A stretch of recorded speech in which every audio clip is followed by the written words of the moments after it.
Sinunod natin ang konstitusyon. We honored the process. At noong mga nakaraang pagdinig, ito ang mga nakita at narinig natin.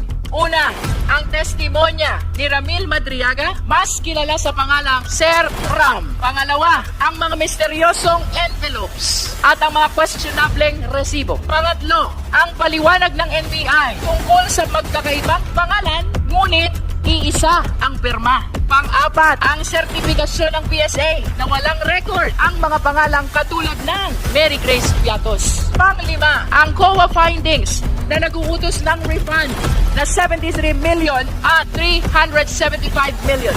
Pang-anim, ang ulat ng AMLC patungkol sa 6.7 billion na mga transaksyon na dumaloy sa mga account ng Vice Presidente at ng kanyang asawa. Pang-pito, ang mga natuklasan ni former Senator Antonio Trillanes IV na ang malaking bahagi ng kayamanang ito ay may kaugnayan sa illegal drugs. At ang mas nakakagulat, ang pahayag na ito ay tumutugma sa record ng AMLC. Pangwalo, ang mga dokumento mula sa SEC na nagpapatunay na walang kinikita ang mga kumpanya ng Vice Presidente kahit na natili siyang aktibo sa isa sa mga kumpanyang ito. Nang ibig sabihin ay pinagsabay niya ang pagiging Vice Presidente at pagpapatakbo ng negosyo. At itong huling pagdinig lamang noong April 29, ang mga ebidensya ng pagmumura at ang pag-contract ng assassin. Grabe po itong mga ebidensyang ito, lalo na yung video ng Vice Presidente. Kung Laila de Lima described it perfectly when she said, noong gabing iyon, nakita natin ang totoong Sara Duterte.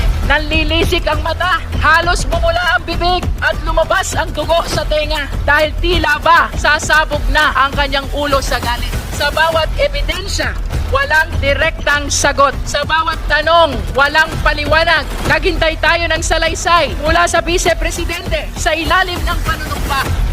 Pero ang tanging humarap sa atin ay ang tahimik, ang isang bakanteng upuan.